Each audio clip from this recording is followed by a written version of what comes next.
I'll go ahead and share them with you. All right, guys, welcome to another edition of Texans Unfiltered.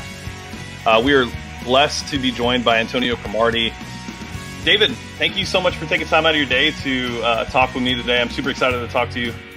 I see a potential cornerback one. Can move very well, can play man-to-man very well. I think that he is a better quarterback than Patrick Mahomes. He does things that are so amazing, and the competitor in him is just special. I'm excited, man, and I can't wait to get there. I think it does really fit my skill set.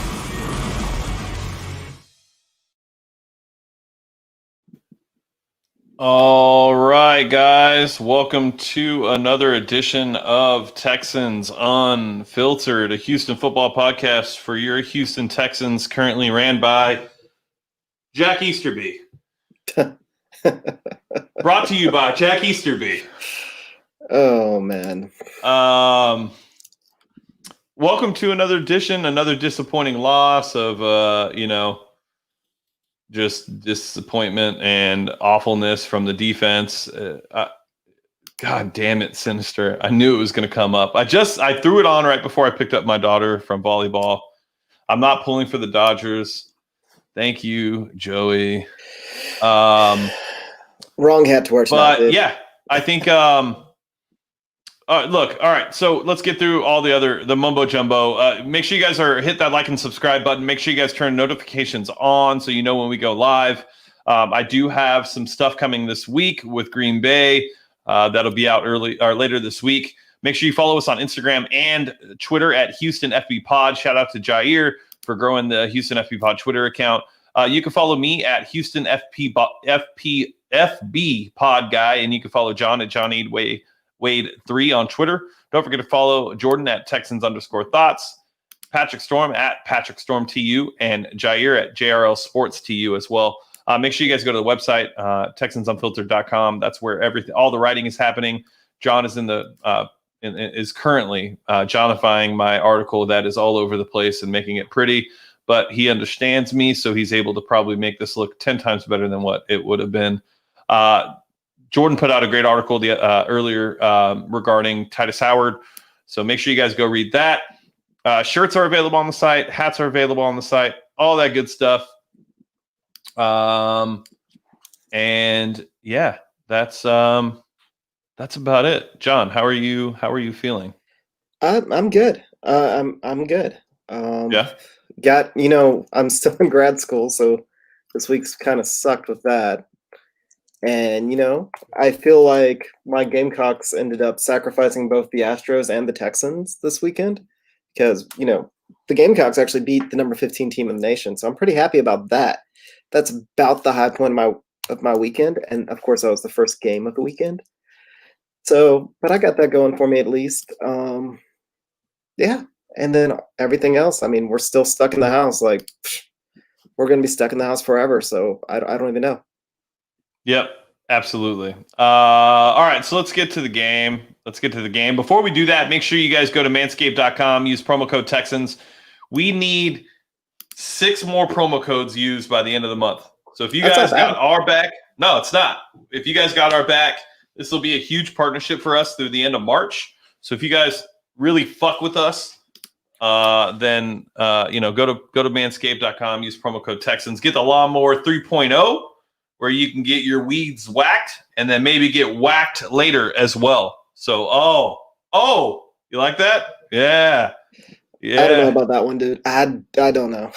You don't like to get whacked?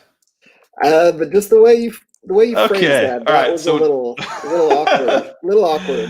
All right, John doesn't like to get whacked. We're gonna move on. All right, let's get to the disappointing and depressing is probably really like the best way to put it.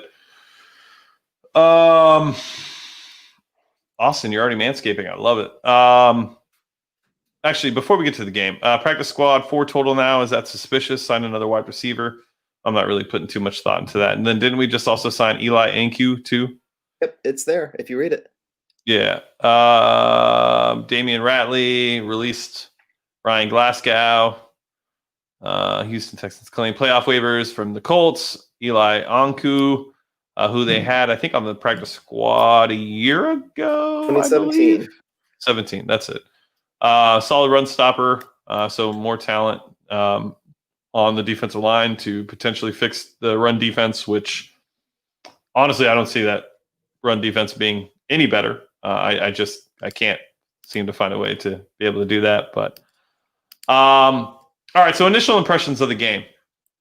Look, my initial impressions of the game is that Deshaun Watson is free. He needs to be paid for basically them hurting his Bill O'Brien, holding him back. He looks so comfortable out there. I watched the All 22 today. Unfortunately, I turned the clips into GIFs, so I couldn't. They were too large of GIFs for Twitter, so I wasn't able to put out a thread. But Deshaun. Look, if I told you right now, John, that Deshaun Watson was number 3 in passing yards, would you believe me based on the first 4 weeks of the season? Yeah, because I pay attention to that. Okay. But it's a good point. It's a very good point. But yeah, I pay attention to it, so I was very well aware of that. I mean, we can't run the ball, so he's got to throw it, and we look so much better when we just kind of let him throw. That was a very quick point while I sipped on my sweet tea from Bush's Chicken, John. So really don't appreciate they have that. Good sweet tea. Good sweet tea. They have great sweet tea. Just Deshaun had a perfect game. A perfect game at quarterback. He looked so control. He got everybody involved. The offense was just humming. And then, he was let down by the defense as usual. I mean, he literally was dropping dimes. I mean, the throw to Darren Fells between the linebacker and the safety was just insane. Just a beautiful throw. That out to, I think it was Cobb. It was either Cobb or Cooks. Beautiful. Just a gorgeous sideline throw. Well, he's playing comfortable. Corner post. Yeah. I mean, yeah, he's playing comfortable again. That's what we needed him to do. And I mean, I hate to say it though. Like I put in the comment that honestly, this game was way more of what I kind of expected. So I'm not crazy disappointed after the way that the season started and our offense being stuck in gear. I knew we talked about it. We said that if our defense made it to the middle of the pack, and we were optimistic that they could, then we would have a very good team based on our offense. Because our offense should be able to come out and look like it has the past 2 weeks. This shouldn't have surprised anybody. This is what we were expecting. He has all the weapons in the world. He's playing free right now. He's playing comfortable. He's just reading, reacting, and he's playing great ball. And with this being his 3rd year, this is the jump we expected from Watson because he's flashed it. He's always flashed it at times. He has the capability to be great, and he has been great and in so many different ways. So we're seeing that out of the offense. So that makes me happy. Defense, the defense has a bad case of trying to do too much itis. So the guys on our defense that are actually good are getting themselves out of position because they're trying to do too much. And they're absolutely causing more damage than good. And so that's where we're at with our defense. And that's why I'm actually okay with it, because if they settle down, it's like they don't have to stop them every time. Once they have faith in their offense and they realize they don't have to stop the other team's offense every time, I think a lot of that's going to settle down. Yeah, it sucks to lose to the Titans. I hate the Titans. I have to deal with my dad. I hate going to that stadium. I hate seeing our history up there in Nashville. I hate the Titans. I really, really hate the Titans. But I'm not as depressed as I could be, even though we're staring at 1-6, because this is the team that I expected, and this is the team that can actually turn around an interesting season if we want them to, unless they decide to punt. If they decide to punt and start selling off assets, well, I would actually probably be more disappointed because the guy that's going to be doing the selling really shouldn't be doing the selling. Yeah, ultimately, I know there's a lot of talk about trading JJ and things like that right now. I'll be honest. If they traded JJ, I'd be more shocked that they did that than trading DeAndre Hopkins. If they trade JJ, it's because JJ asked to be traded. traded. Yeah. And he's kind of earned that. He has. I mean, he really has. If he goes up to Cal and he's like, Cal, I want to win a Super Bowl. This isn't happening here. Will you let me go? And I could see that happening. That's the only way that it's happening. Yeah, I would agree. I don't think people realize how much money he brings into the franchise. And ultimately, that's, you run a business to be profitable and to make money. And there are certain things in a business where you have to just kind of swallow it and deal with it, whether it's better for your team long term or not. Ultimately, the bottom line being affected is going to always be an issue, especially when you talk about trading a player like JJ Watt. It's just not going to be something that the team's going to be able to wrap their head around. I mean, financially, sure. I mean, you can make from an ROI perspective, you could probably make an argument that in 2 to 3 years it pays off. But right now, for the next 2 to 3 years, the jersey sales, everything else that he sells for the Texans, it's a negative, no matter how you cut it. And I just can't see it. Let's start with this. Look, we can go on and on about the offense. The offense was flawless outside of the run game again. But I mean, I guess we could talk about the negatives of the run game. I made clips. I wonder if I can show all my clips. I could. You actually can for the YouTube stream. I mean, if yeah, you I want to watch could. them. Yeah, I could. I'm going to pull them up right now because I did not see what everybody else says they saw from David. I literally saw when it came to David Johnson there. I know people are saying he could do better, and I agree 100%. He definitely could do better, and that's not my qualm. My qualm is the fact that where is he supposed to go on this play? Like ultimately, like I don't understand what's going on with the internet. There we go. Where is he supposed to go on this play? Somebody tell me in the comments. Where is he supposed to go? Okay, so as Jeffrey Simmons just blows by everybody. Anybody? No? He makes Simmons miss. Ugh. How about this play? Where is he supposed to go on this play? The guy has no holes. And when he has, he's been fine. Watch this free rusher come off the edge. I'd like to know what he's supposed to. Is he just supposed to bounce it to the right? There ain't nothing there. I mean, how about here? We're going to have Preston take this part out of the podcast. How about this play? YouTube videos deserve something special. Yeah. It's a positive gain. I thought he did, lowered his shoulder, took on what he could. I don't know where he was supposed to go. He couldn't have bounced it outside. 64 gets a little bit more of a push. Right. He could have 60 exactly on 54 because that shouldn't have happened. 54 on the Titans just straight up. Yeah, it's like exactly. So let's look at this one. I think there's one play in here that I saw. Maybe this is it. Yep, this is it. He should have just kept going straight, running north and south instead of bouncing it around two guys. He should have just lowered his shoulder and just kept going. He would have gotten more positive yards. But this was for a first down, and he still got it.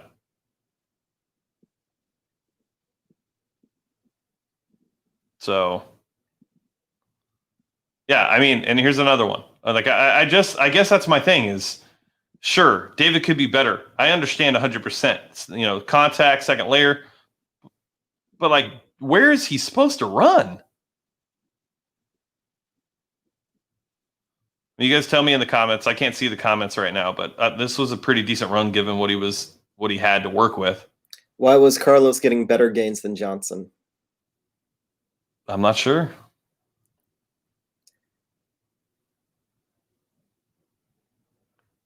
I'm just saying. He could have followed. Could have followed where? Darren? He could have followed 74 and gone up. But 74. I'm sorry. 64? 73. Oh, Fulton? Yeah. Granted, that's a surprise. But But Right. yeah, he could have gone to the right, followed 73. But it's a counter. Misdirection.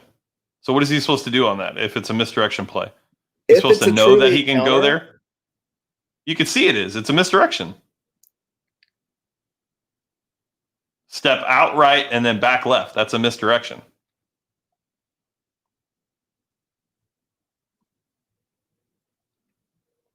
So I guess that's what I'm trying to say is I get the hate. I understand it all needs to be blamed on everybody. Everybody should be blamed, but I think it's funny that everybody's just blaming Johnson. That's just me. But yeah, the run game wasn't good. But the passing offense was just amazing. I can't wait till Akins comes back. It's going to be that much better. But let's talk about this defense, John, because where do we go from here? I'll let you tell us.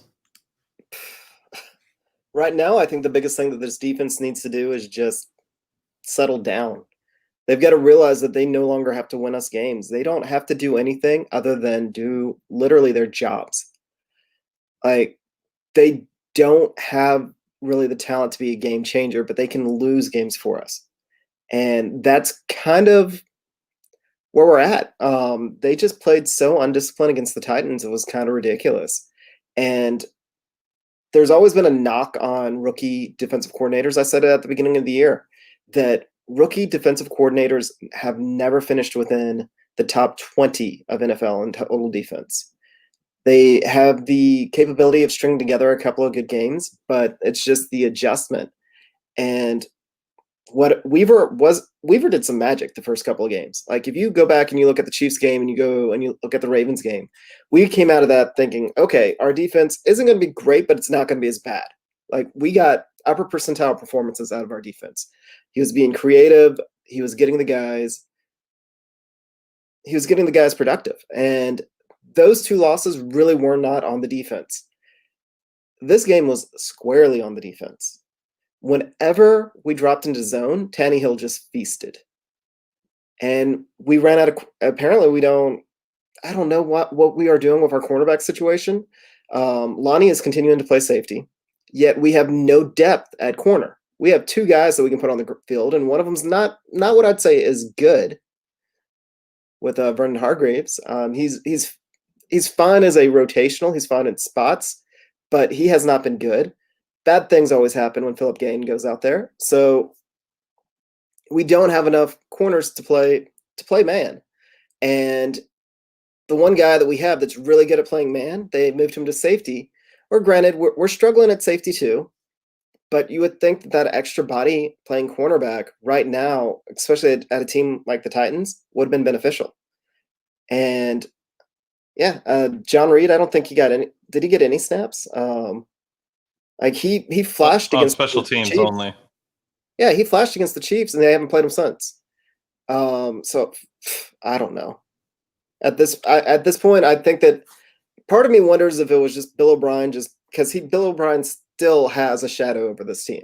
But his idea of not trusting rookies, I wonder if that got shared and adopted by everybody, or maybe it was something they all came to the same agreement on. We're not going to trust rookies, but at this point, see what you have with Gennard, unless he's still hurt.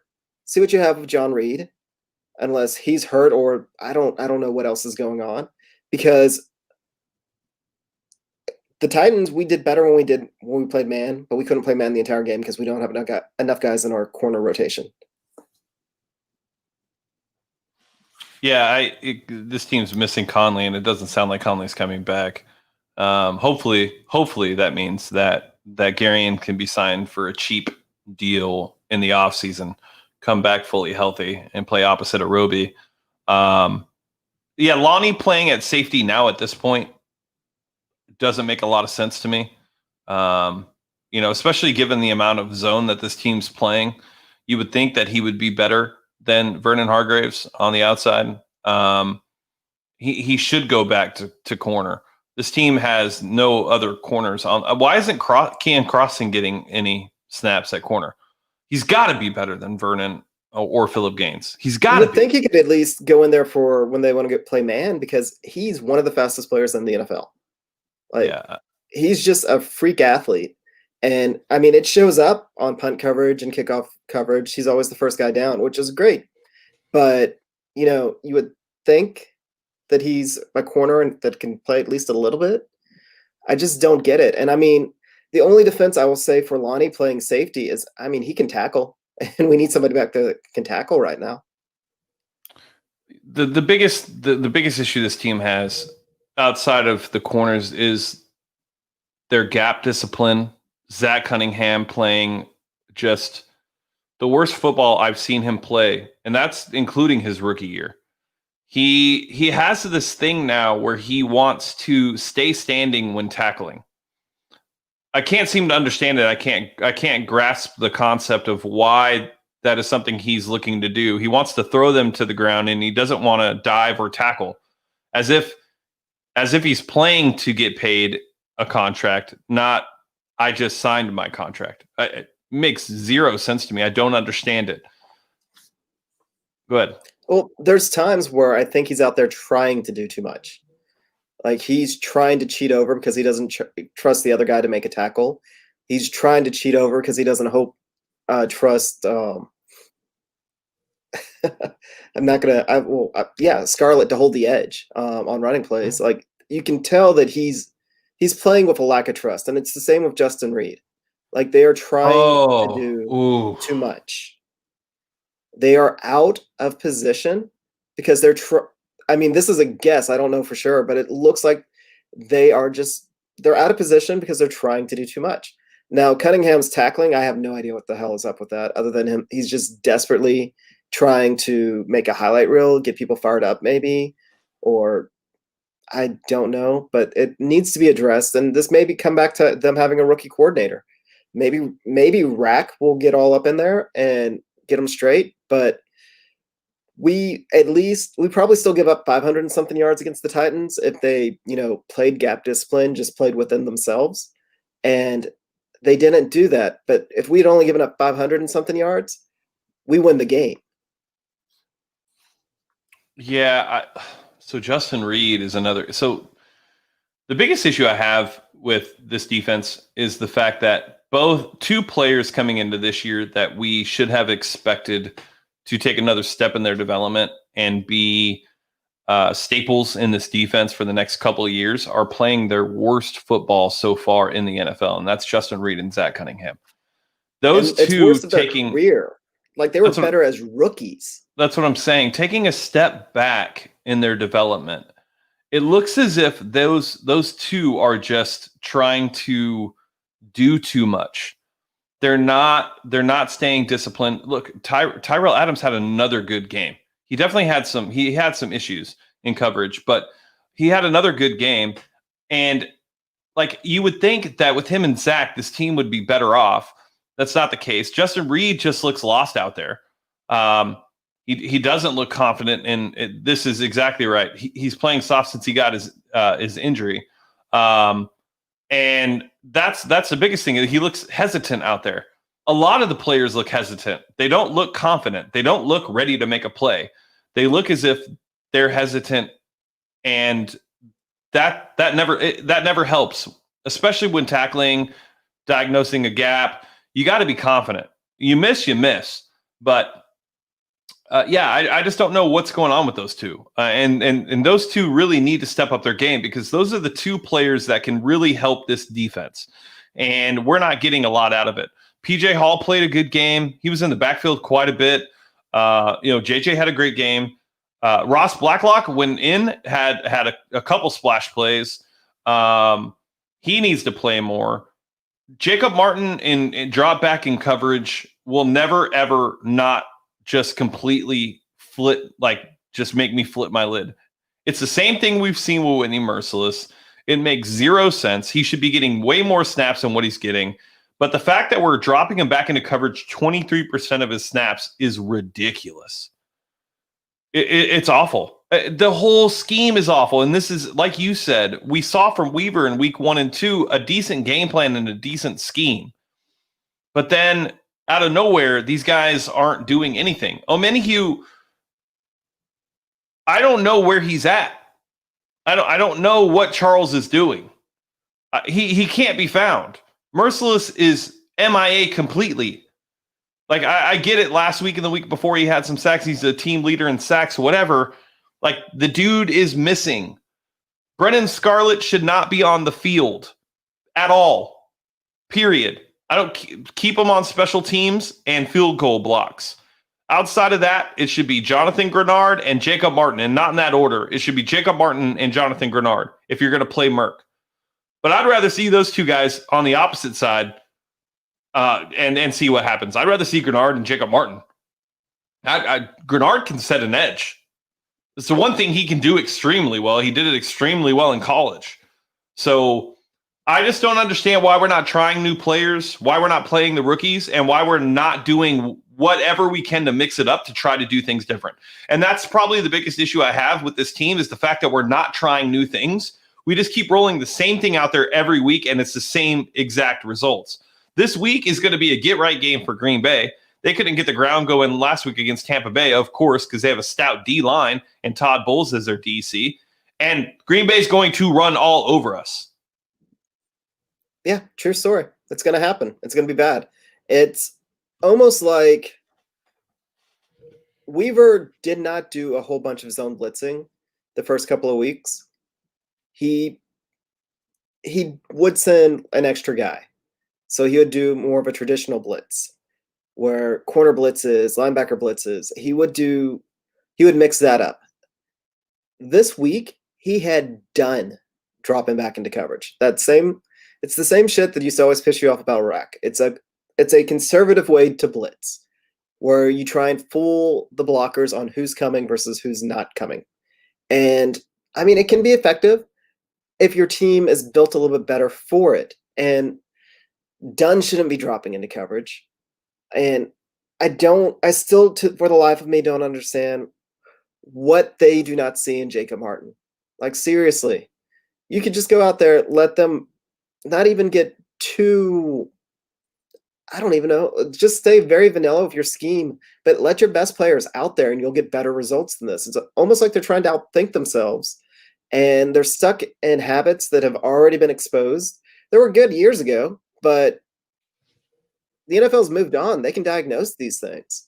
Sometimes when you're in a situation like this where you have a bunch of athletes, but you don't have a lot of good players, just let them be athletes. And I swear, I think that it's the issue the offense almost had at the beginning of the year where they were trying to do too much. They were outthinking themselves.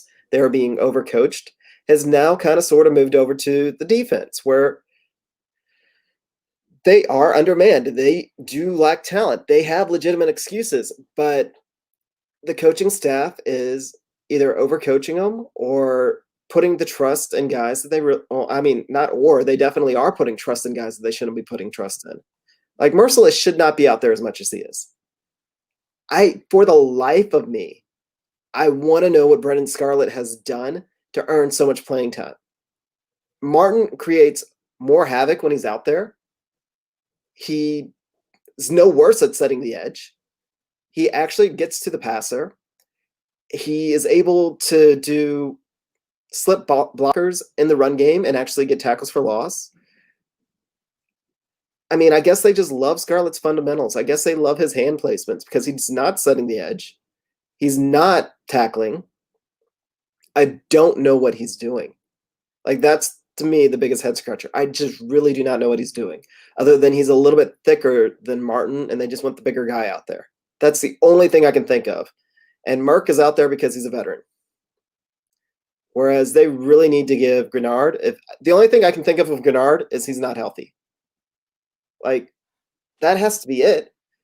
Grenard doesn't have off the charts athleticism. Grenard, coming out of college, though, was more polished. He was supposed to be one of the more NFL-ready prospects in the entire draft. Like, he's a smart player, very polished. He's very technical. And he should have been able to have been dropped in almost from day one and not been a drop-off. And he's not getting any playing time. I know he had hamstring injuries or issues at the beginning of camp or through camp and the beginning of the season. Is that still it? Is that still happening? I don't know, but that's the only excuse I can think of. And Blacklock, I mean, yeah, he screws up, but he's an athlete. Let him play. I mean, they've got to try something. Yeah, I would agree. I think my biggest issue is the fact that this looks more like Rack's defense than anything else. It's Specifically the final drive in regulation, soft coverage, no blitzes, rushing 3. It looked identical to what we've seen from Rack. It was very identical to what we saw against the Saints last year in the season opener. And they play to lose. But and that's coming off of playing to win on the offensive side and going for the 2-point conversion instead of the 1. At that point, you might as well risk it all and send something towards Ryan Tannehill, try to get him uncomfortable. But they chose not to do that. They rushed. I don't know how many times they rushed through. I'd have to go back and look, but just based off memory, it looked like they rushed through quite a bit. It was a 9-play drive, and yeah, I don't understand it. Let's talk about the 2-point play, John. I was in favor of it. I actually, Same here. I have no qualms whatsoever with that play call. I thought that was the exact play call that you should. Deshaun obviously thought it too, given his reaction when he lost the coin toss. But yeah, I mean, you thought it was the right move, and I had no questions whatsoever. I had no issues with it whatsoever. We knew our defense was struggling, and the thing was the Titans struggled to kick field goals. They missed one and had another one block, and this has been I watch all the Titans games. They can't find a kicker to save their life. Even signing Gostkowski, who's like the most accurate kicker of all time, like he dropped out of the top 10 since he joined the Titans. So whatever they're doing, they can't figure out how to kick the ball. And here's the truth. If we go for 1, the Titans have to go for 2. They're going to get it when they go for 2. We weren't going to stop them. I'm actually more surprised that Vrabel didn't try and end it right there and avoid overtime, because if they've gone for 2, they were going to get it. There was no doubt. So I get it. I would trust ourselves to not stop them and have them try and make another kick, because that's what they were struggling with. In my mind, I don't even understand why this is an issue other than people just wanting one singular issue to blame the game on. But that's not the singular issue to blame the game on. Like, no, it doesn't change anything. Like, nothing would have changed had he kicked the field goal versus going for 2. Nothing. The only thing that would have possibly changed is if we score, the game was over. If we actually converted, right? Yeah. Convert, the game's over. That's it. So if we were actually able to convert it, that would have changed it. That's it. Nothing else. Yeah. No, I have no issues with the call. I thought it was the right decision. You put the ball in your best player's hand. He's been hot all game. He's been hot for 2 weeks. I mean, his stat line is through these 2 weeks is absolutely ridiculous. I think I have it right here. Let me see if I can find it. In the last 2 games, Deshaun Watson is 50 of 65, 73.75%, 6 TDs, 0 interceptions, 536 passing yards. I mean, you couldn't ask for a better performance from your quarterback. He's been spectacular. He's done everything he can, and yet we, disappoint and drop off. Watson is putting together a very good season. He's going to be, for the season, he's already around 70% completion, number 3 in yards. Where he was struggling at the beginning of the year was touchdowns. And part of that, though, was our offense also being put in bad spots by run on first down, run on second down. And there was absolutely no creativity in those running plays. So Deshaun's actually played pretty consistent the entire year. He's having a really, really good year. Yep. He was put in positions at the beginning of the year where they were asking him to do too much. When you're 2nd and 9 and you're asking him or you're 3rd and 9 consistently, or 3rd and 8 or 3rd and 7, like long third downs. And that's when you finally get Deshaun a chance to throw. And I mean, you can go back and listen to the shows earlier when I kept talking about we need to get him in rhythm, give him shows that he can that he can complete easy completions, get the ball moving instead of these long, instead of these third and longs, or they would always try and throw it deep. It's amazing now that they've mixed in more short passes, more quick passes. The deep ball opens up. You can set up pass plays with other pass plays. You can set up running the ball with pass plays.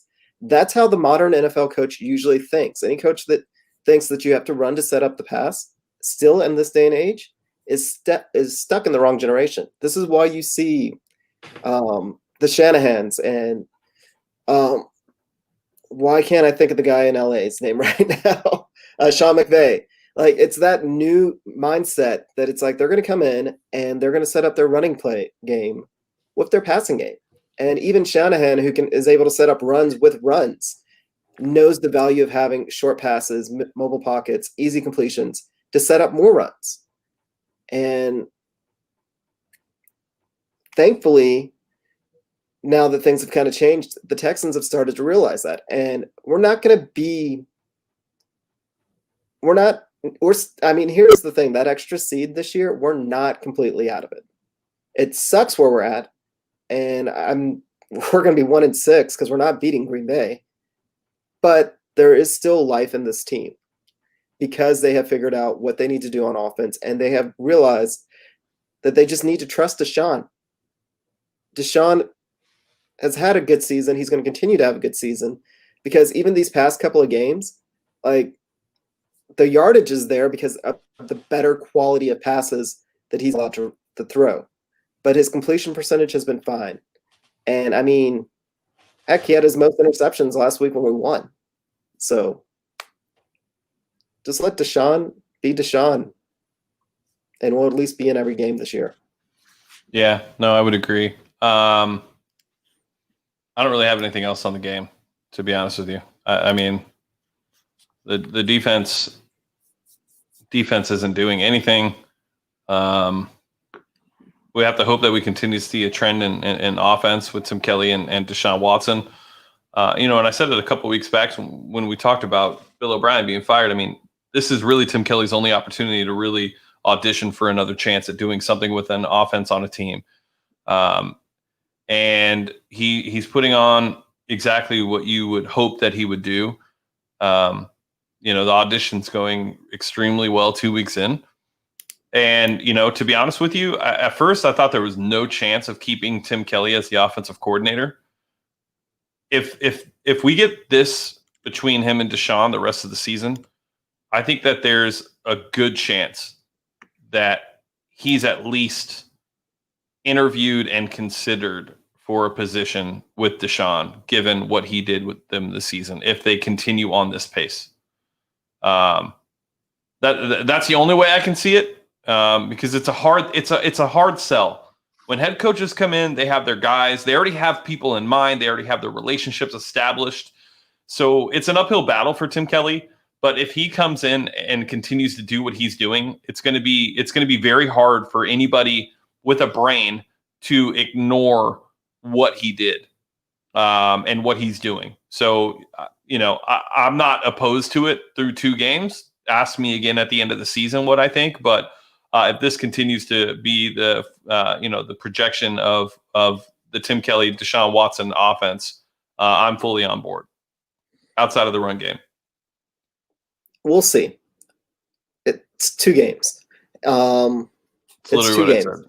Yeah, it's 2 games. Like, yeah, I mean, we'll see. Kelly right now, he's at least put himself in a position where I think that he's going to be on somebody's staff. Now, whether or not he's going to be an offensive coordinator somewhere, he's probably viewed around the league as kind of like a Bill O'Brien yes man. And I'm sure somebody, especially if they continue with this sort of production, will find a place for him on their staff. But there's still issues, especially with our run game, that need to get worked out, and he doesn't have the experience yet to do so. Yeah. No, Granted, I would agree. You know what? I do appreciate the fact that they pretty much switched to entirely zone to zone reads for this past game because they simplified it. They weren't trying to mix a million different concepts. and hopefully that will bear a little bit more fruit going forward. But just simplifying it for David Johnson and for the offensive line, that may help, because that's when our offensive line has looked best in the past, is when we simplified it for Lamar Miller and we threw out all the power, and we went entirely to zone. He took off. It only took 2 years to do it. And then last year with Carlos Hyde, they understood to run it behind Tunsil just every single time, which is why Sharping looked so good last year, is because he was in a position where he was just run blocking. And, that always makes you look better. And that also helped that Carlos Hyde was also really, really good for his entire career at going to the left. So this year, hopefully they'll figure out how to simplify it so David can step up. And I think the idea of having that stretch outside zone, I think that's David's play. But we'll see. We'll see. Yeah, I would agree. Is that better, Pat? Is that better? Anybody? No? Okay. No, I think how about this? Is this better for you guys? No, I think my biggest question with David is the fact that he was able to do in Kansas City. We haven't seen that enough this season, and that's really the biggest issue that I have, is the fact that we saw a rejuvenated David Johnson, who looked fresh, looked spry, looked to be used correctly for 75% of the game, and then we just haven't seen that same thing. So I agree. I think he's got to learn to be able to, after first contact, gain more yardage. He needs to have better vision, but they also need to run him outside more, and we still didn't really see that. At the end of the game, when we were trying to extend, grind out the clock, he had like a 11-yard gain to get us a first down. I mean, there's just times where he's done it, but it's a lack of consistency that really is the issue. And I don't know if we're going to see a more consistent David Johnson. I don't know if we're going to see a more consistent part offensive of me team. wonders, he still has one of the highest one of the quickest time to line of scrimmage in the entire NFL. I usually, if we're going to start to run more zone, you want that number to go up. Like, you want him to show more patience. You want, when you're running power, you want your running back to be decisive, follow his blocker, follow essentially the scheme. When you're running zone, you want him to show patience, wait for the hose to develop. So I think that'll be a number to watch, because last week he was still at 2.55 seconds to the line. Yep. So put in perspective, Mixon, Swift, Freeman, and Jones were the only guys that were quicker, and each one of them ran in schemes that are more power. Yeah, let's just hope that we see some things that are a little different this week. But yeah, I don't know. All right, so Jordan is about to join us for questions. I guess looking at the Green Bay game, expectations, John, for this game. What are your thoughts? How are you feeling? Are we going to get obliterated, or do you think the offense is going to keep up with them? I think we'll keep up with them. It's going to be close, and it's going to be annoying. And my little brother is actually a Green Bay fan. I don't know why. We were both in our 20s before we even crossed the Mason-Dixon line. So I have no idea why he's a Green Bay fan, but he is. And he's hyper annoying, so I've got to deal with him. And Green Bay looks pretty good. This past week, they laid a goose egg against Tampa Bay. And even good teams, that happens to even good teams. But Aaron Jones, I like him a lot. A.J. Dillon has actually looked probably the best out of any of the running backs. So they have that 1-2 punch, which is terrifying because we can't stop the run. So you go from Jones, who really has been able to handle the load as like an every down back, and you put Dillon, who looks like a freight train. So, I'm terrified. I'm absolutely terrified. Yeah, I would agree. I think it's, there's no reason for me to think this run defense is going to get any better in 1 week. I think ultimately, they're going to control the clock. They're going to control the time of possession. And even if you don't this week, it's not going to matter. If somehow you stop the run, your secondary is going to get absolutely thrashed. So Aaron Rodgers is going to pick you apart all game. So like either way it goes, this defense stands no chance against the Green Bay Packers.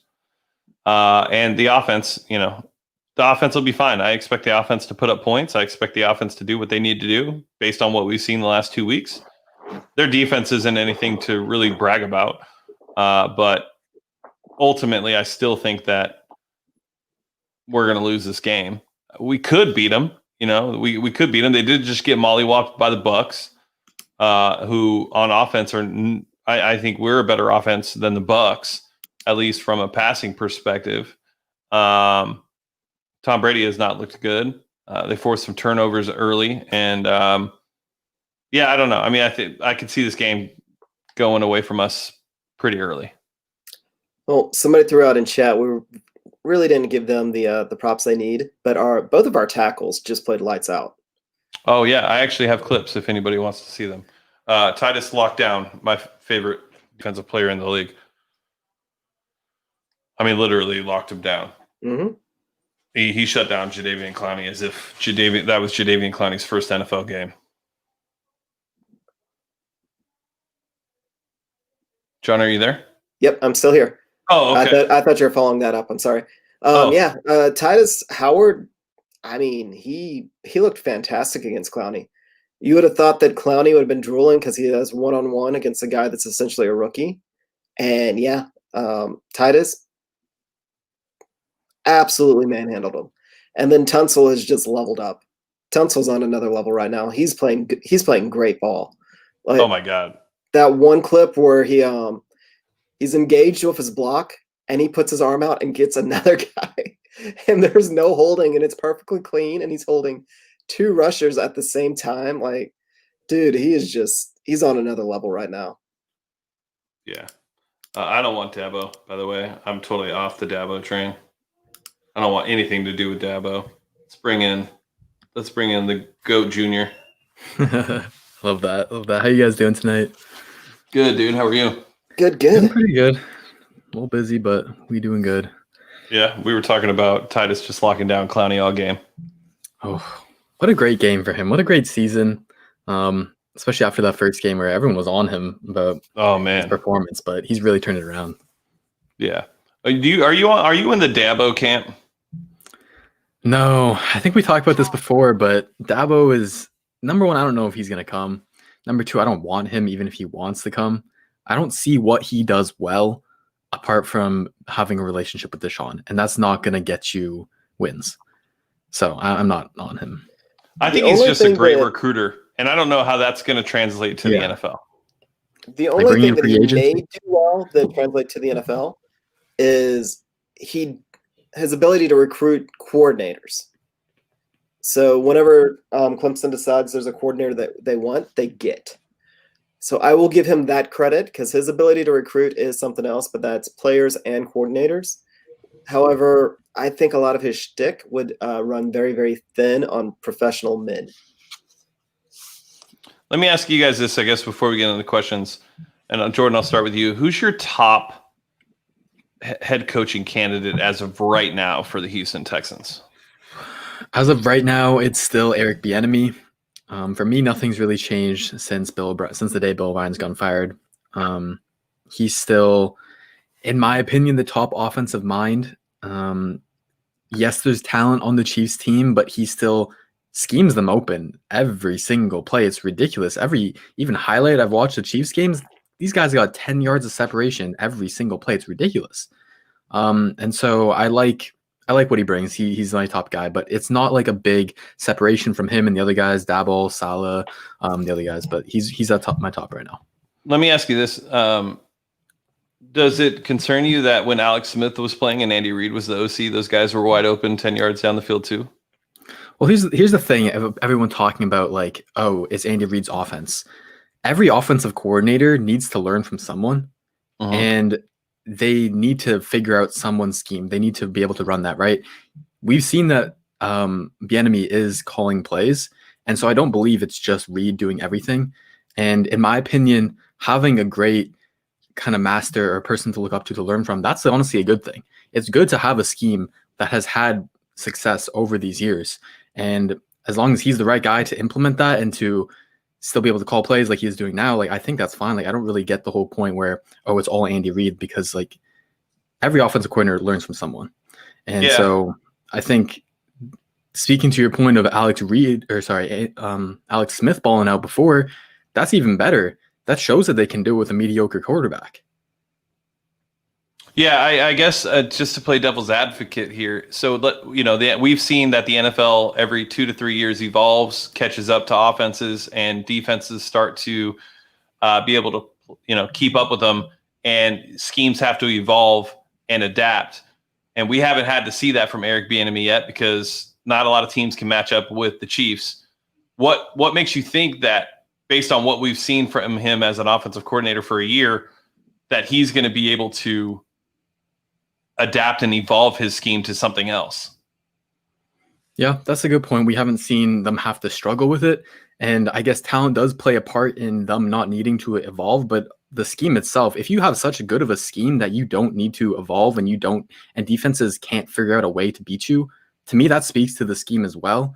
And so I think that's like a question. So I think another thing is, like, with all these candidates that we're going to get, each one of them, there's going to be worries. Each one of them, there's going to be concerns. And I think in your listing of like when you're ranking kind of all your concerns, like what's most like worrisome to you versus least worrisome, I think kind of seeing like knowing if they can adapt or not, I feel like that's more on the lower list, because you kind of have that question about everyone, in my opinion, if they can adapt or not. So I don't know. That's just something that you're not going to be able to really tell until they're actually coaching your team. Okay. John, who's your number one candidate? I think I'm coming around to Robert Saleh. Okay. Why? Well, just reading about him, not just his coaching scheme, but him as a coach and his relationship with the players. And he's bringing some of that. He would probably bring Mike LaFleur, as his coordinator, as his offensive coordinator. And he's got a history in the NFL. Like, I think that he seems like it's a little bit outside the box whenever you go with a defensive coordinator. There's a reason why offensive coordinators typically get hired first, or for head coaching jobs. You don't want to risk your offense balling out. You lose your coordinator. However, I'm beginning to see that there may be something strong to having somebody that's professional, that brings another perspective. And our defense really needs some help. Maybe needs somebody that can really spend a lot of time on the defense and with that sort of focus. Because, I mean, O'Brien was an offensive coordinator, and he poured everything we had into our offense. And granted, part of it was probably play calling. But just based on Robert Saleh and his personality, I like him more than Eberflus over in Indianapolis, even though I think he's a good coach as well. Like, this is not a dig on either one. I would actually be happy with either of the two of them. Bieniemy would dabble up in Buffalo. Like, there's a lot of guys out there that I'd be happy with. But my favorite offenses that are run out of the Shanahan tree. Granted, I may be biased growing up with Kubiak, so you see it, and when you see how them run properly, how well, and how it's a thing of beauty, how they balance each other off. Like, play calling under one of the Shanahan tree coaches, and I'm talking about Mike Shanahan. So this includes his sons. It includes quite a few coaches. But when they run, and their play actions and their boots, and they're all run well, like, it's a thing of absolute beauty, and every play feeds off the next play. So to get somebody that brings that sort of play calling style, plus a defensive-minded head coach, I think that might be the best way to go. Interesting. Okay. Yeah, I'm coming around to both of them. I think for me, what I want to see this team do is take a massive risk. I feel like we missed out on Kyle. I want to see us hit the next Kyle. And to me, even though he has not a ton of coaching experience, I think Joe Brady is a guy that I would like to see them really kind of go all out for. Just given what we've seen from him and where we've seen it, what we're seeing this year without Christian McCaffrey and with Teddy Bridgewater at quarterback, what we saw with him at the Saints as the passing game coordinator, what we saw with him at LSU. I think Joe Brady is a guy that been around football his whole life, and he's super young. I think he's only like 31. So he'll probably get the same treatment as Kyle Shanahan, where they're going to tell him he's not ready yet. But I would not be opposed to taking a flyer on a guy that you're going to have to probably learn with him for the first year or two potentially. But he's going to be able to put the offense on the right side and has relationships throughout the league to be able to grab another young defensive coordinator to put this defense in the right direction. So Joe Brady is my number one candidate. Okay. I mean, that's interesting. And I think you're right, because usually it's one of the reasons that I like Lincoln Riley is when typically coaches that are successful continue to have success. Now, there's always that fear when you go from the NFL or you go from college to the NFL. People like to look at Nick Saban, who bombed in Miami, but you also have to remember what he had to work with in Miami. So typically coaches that win continue to win. Like coaches that have good offenses continue to have good offenses. I mean, it's one of those things that's kind of common sense where I think people that are hire coaches almost overthink it sometimes, and that's where you get those head scratchers of a hire. But guys that coach and coach well typically have success, and they typically have success at all levels. What are your thoughts, Jordan? Yeah, my only thing about Joe Brady, I love everything he brings. I love that he's young. I love that he has proven success at different levels. I love that what he's able to do. He's able to do more with less. My only downside with Brady is that I don't think he would like the situation that he's in. Number one, he's in a good situation, and number two, I don't think he's going to leave because of that. Carolina's a very ascending team. Matt Rule's a great head coach, and he just got there. It's only been 1 year. You don't see a lot of guys sign. I think he signed a 4 or 5 year contract. You don't see a lot of guys leave after 1 year. So I'm with you on all the X's and O's, that part of it. But just the situation wise, it's just going to be a little tricky. And I guess that's where you come from, like swing for the fences, give him a Godfather offer that could lure him away. And who doesn't want to coach Deshaun Watson? So, well, not only that, I mean, you ultimately coach to get to head coach. So like if that position comes up, I would think that whether you're in an ascending offense or an ascending franchise, I would think that your aspirations, I mean, I would hope his aspirations are to be a head coach. And if they are, you would think that that would be a conversation that he would have. Yeah, I think that Joe Brady would definitely jump at the chance to become a head coach. Now that I think about it, my only concern, though, is he wasn't the offensive coordinator at LSU. He was the passing game coordinator. Yep. And then this is his first year as an offensive coordinator with the Panthers. Yep. So, yeah, he's done a lot with what he's had, but he hasn't had a lot of experience. Do we know that he can build a staff? Do we know that he even has the connections in the NFL to reach out to the right guys? He may be one of those guys that comes in and he could put in a plus offense and just do absolute magic. But then he's cycling through a defensive coordinator every single year because we can't get the right one. Well, that's why the GM also plays a big part in this too, right? You're going to have the right GM to pair with him. I think that seems to be a piece that people are overlooking 100%. Everybody's talking about the head coaching candidate. Nobody's talking about the general manager, which is the first step that this team is going to have to take and will take. So if you have that stability at general manager and you have a proven guy that can build rosters, you would hope that he would also help guide this young head coach and have his connections to come in and be able to help put together a coaching staff as well, if he is lacking in that area. Go ahead, Jordan. No, I was going to just basically touch on what you said is at the end of the day, like no matter the coach that we hire, no matter the coordinators that we hire, what's clear about this team right now is that they need an influx of talent. And so that's where you hit the nail on the head. Like the GM has, they're in a tough position, but also they have a lot of potential with this roster with how we have already our franchise quarterback. That's always the hardest thing for a GM is find your franchise quarterback. We got that, and we've even got the franchise left tackle to protect him. And so right. From there on, and right tackle. And from there on, you got to fill out the other role players and get another star or two on defense. And that's what's going to, at the end of the day, make all the difference because we still need the players. Yeah, no, I agree. All right, Jordan, let's go through questions. I think, well, we have a question about GMs. Do you guys have any thoughts on GMs? I haven't done a ton of research on GMs. I know the guy in Kansas City that's underneath. What's his name is a hot name, but outside of that, I really haven't paid a ton of attention to potential GMs. I love Ozzie Newsome. I think Ozzie Newsome would be probably at the top of my list of general managers, considering he's a consultant right now with the Ravens. He's always drafted well. He's built great defenses. Seems to always hit in the later rounds, which is really what this team is going to need, especially with this first year. But I don't know if you guys have any thoughts, Jordan, on general managers. I'm kind of with you in the same boat. I haven't done as much research with GMs as I have coaches.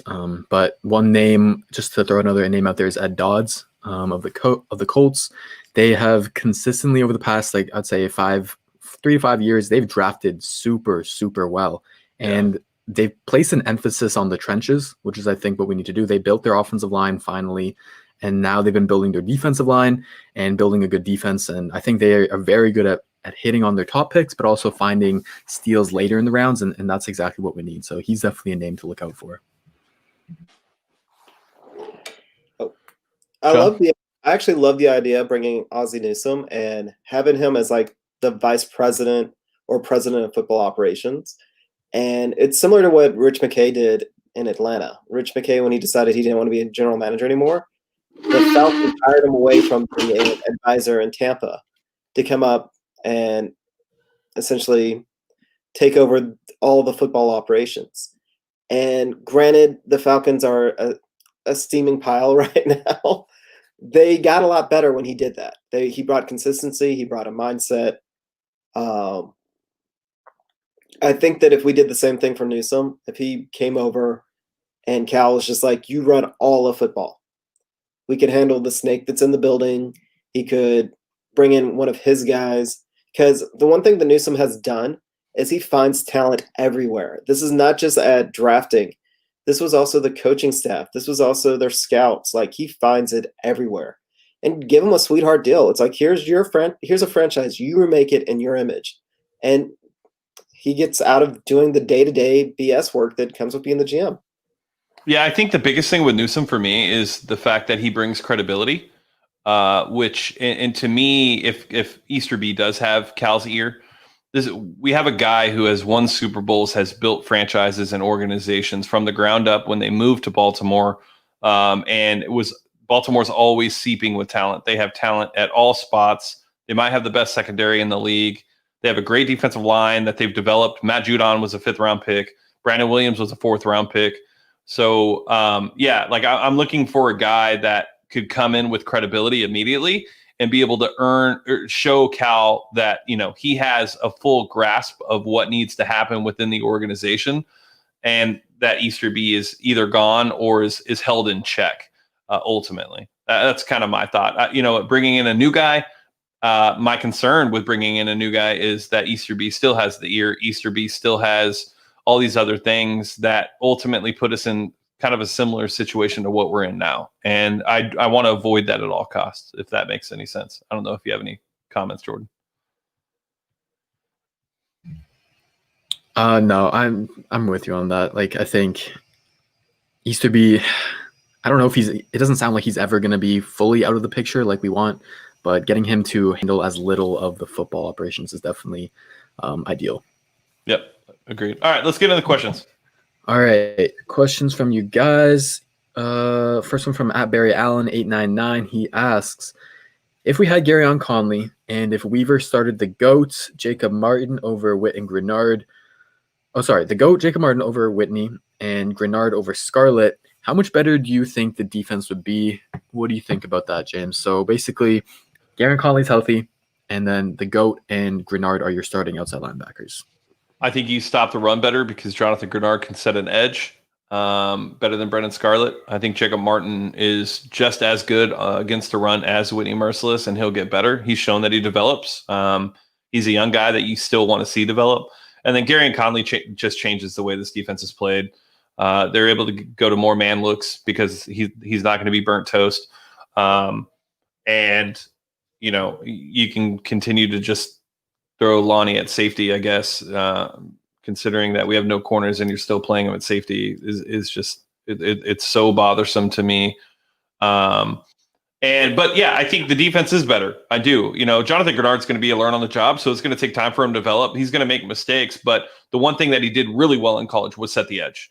It was something that he did extremely well, and we're missing that completely.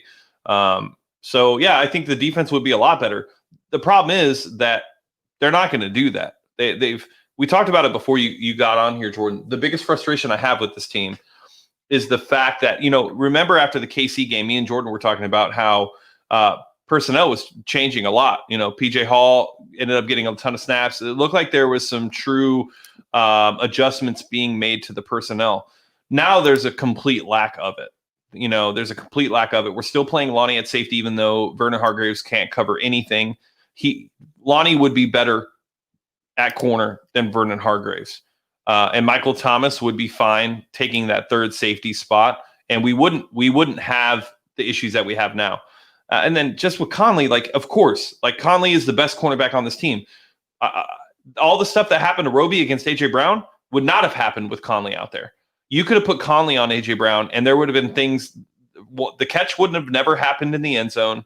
There's just so many different things that Conley brings to this team, and it sucks that he's not going to be back this season. I mean, I know it hasn't been reported, but I mean, there's really no reason to bring him back now. You might as well IR him for the rest of the year and hope that you can sign him to a cheap team-friendly deal. But, you know, unless this team goes on like a 7-game win streak, maybe then we see him. But outside of that, yeah, those adjustments would make this defense a lot better, but it's not going to fix the tackling. It's not going to fix their gap discipline. And it's not going to make Zach Cunningham and Justin Reed play the way that we've grown accustomed to them playing outside of these first 5 games of the season.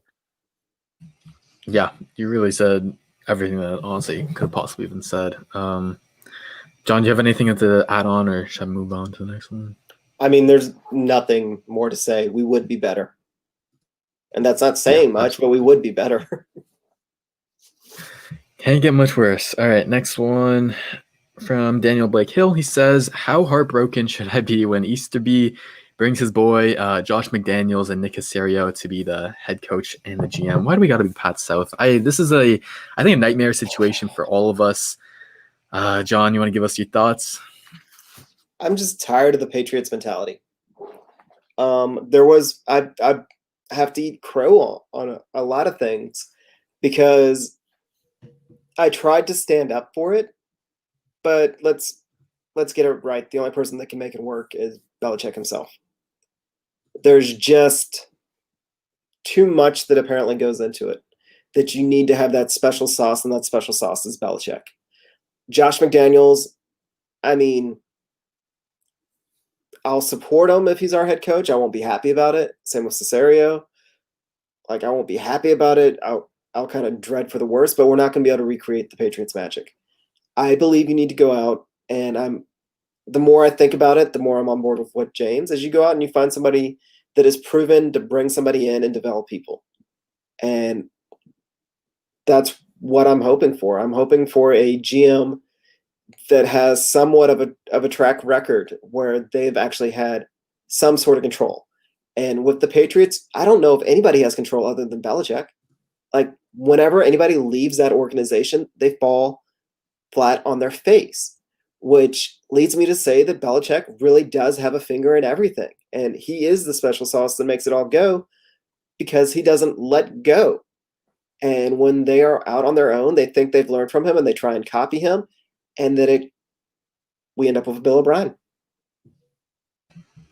Yeah, I'm exactly with you. I think the only other thing really is, like, with Easterby, he'd be essentially hiring his best friends, right? His friends of the Patriots. And you don't get into business with like your friends, with your family, those type of guys, right? Because then you just can't hold each other accountable to the same extent that you would if you're hiring essentially a stranger, just not a friend. You know what I mean? So I think that's another thing to look at, because at the end of the day, like, even if we say we hire a GM and if they start to make mistakes, or if we hire a coach, they start to make mistakes, they got to be held accountable for that. They got to be on the hot seat. They got to have pressure, whatever it is. You know what I mean? And with creating this entire new Patriots culture, I don't see that happening. So that's definitely a no-go for me. All right, next one from Please Hire Eric Bieniemy. He says, do you seriously see us trading JJ Watt? There are a lot of trade rumors today going on, just a lot of talk, not rumors, I guess. But he says, I think it would tear apart the locker room. We can't keep trading away franchise players, and he'd be the last straw, in his opinion. James, hit us with JJ talk. Yeah, I disagree with the locker room aspect. You know, if you trade into a contender, let him go out and compete for a ring. I think it actually might send the right message to the locker room that we appreciate what you've done and we're willing to make sacrifices for you to be able to go accomplish what you set out to accomplish. But I'll be 100% clear that there's no way in hell that Cal McNair is going to give up the cash cow that is JJ Watt. It's not happening. I don't care what the offer is. It's not happening. I've seen people say, 2 first-round picks. First of all, nobody's offering 2 first-round picks for JJ Watt. So that's a scenario that doesn't even matter. The highest I think you could probably get for JJ right now is probably a second. I think I'm with you, Jordan. I think, the one team that you could look at would potentially be Green Bay, but I would think if you want a first, you're going to have to add another wide receiver. You're going to have to add a wide receiver. It's going to have to be a package deal because they also need other help. But I also don't want to see Kenny Stills traded. I have hope that we sign Kenny Stills and he's actually our number 2 next year. I think Kenny Stills is getting the raw end of the stick this year, in my opinion. I would start him over Cooks. He would be opposite of Fuller. I think Stills is that talented, and I just don't think that people have seen it. But yeah, ultimately, it's talk from the fan base. There's no way they're going to make a business decision, because you have to remember at the end of the day, the reason why they are here as owners is to make money, and JJ makes too much for this franchise for them to do it. You also have to keep in mind, like, we've messed up with, 3 of our, legends on this team. Not one has retired as a Texan and played their entire career as a Texan. And I think that's, if they're going to have one player do it, it's going to be JJ Watt. Yeah, I think you said everything, but just to piggyback off it real quick, from a football standpoint, sure, it makes sense. You want to trade one of your most valuable assets. You're trying to recoup draft capital. I get that. I get where everyone's coming from, but from an organizational standpoint, is basically what James is saying. It just does not make sense. And so that's why if we're betting men, don't bet money on JJ Watt being traded. Is essentially what we're saying.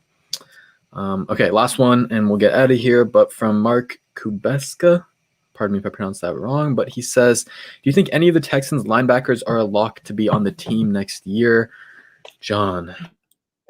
The way they're playing right now, no.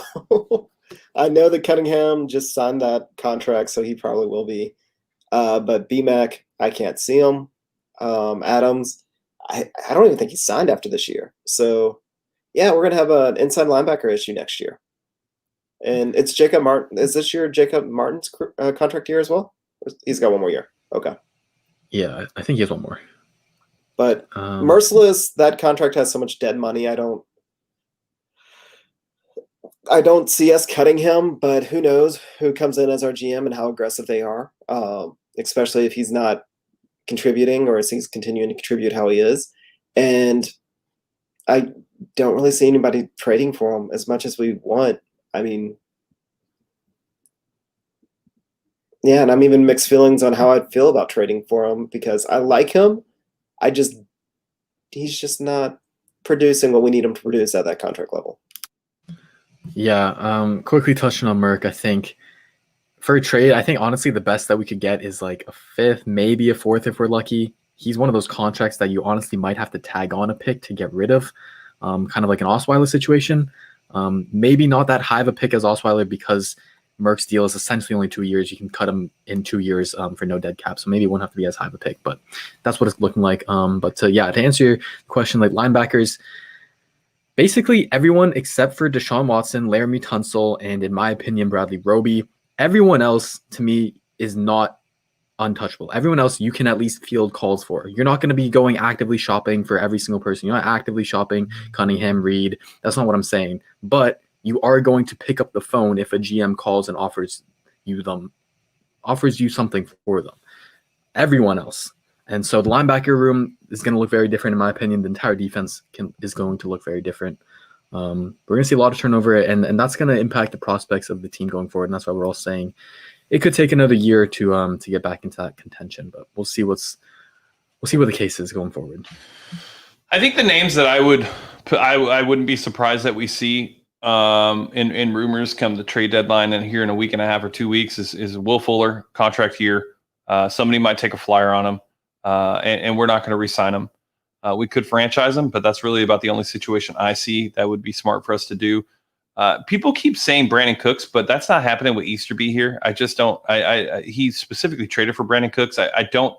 You're not going to trade for a guy and then trade him again mid-season. It makes you look bad as an organization too. It's just it makes you look sloppy. Kenny Stills is another name I would watch. And those are probably it. You can't trade anybody on defense because outside of Whitney, you don't have the talent to replace them. You don't have anything you can't trade Zach. You're not going to trade Zach based on the first 5 games anyways because of what we've seen from him in the first 3 seasons of his career. He's down. I get it. I'm so disappointed in what I've seen from Zach. It's probably the most frustrating. Like I said, him and Justin are both disappointments this year so far. But you're not going to trade them. You're not going to trade either one of them. So if there's anybody traded, it's going to be on the offensive side of the ball.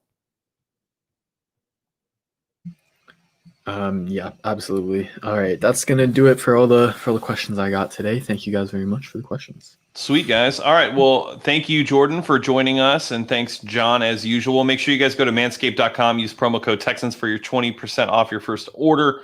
That puts money in our pockets once you guys do that, and we get to 10, so we appreciate the support. Make sure you guys go to TexansUnfiltered.com. My article should be up here within the end of the week. Jordan just put up an article today talking about how Titus basically just wrecked Jadeveon Clowney the entire game, and he did. And you can go follow us on Instagram and Twitter at HoustonFBPod. You can follow me on Twitter at HoustonFBPodGuy. You can follow John at John A. Wade 3. You can follow Jordan at Texans_thoughts. You can follow Patrick Storm at Patrick Storm TU, and you can follow Jair at JRL Sports TU. And with that being said, I'm Young Ari Gold signing off for Texans Unfiltered. We will catch you guys next week.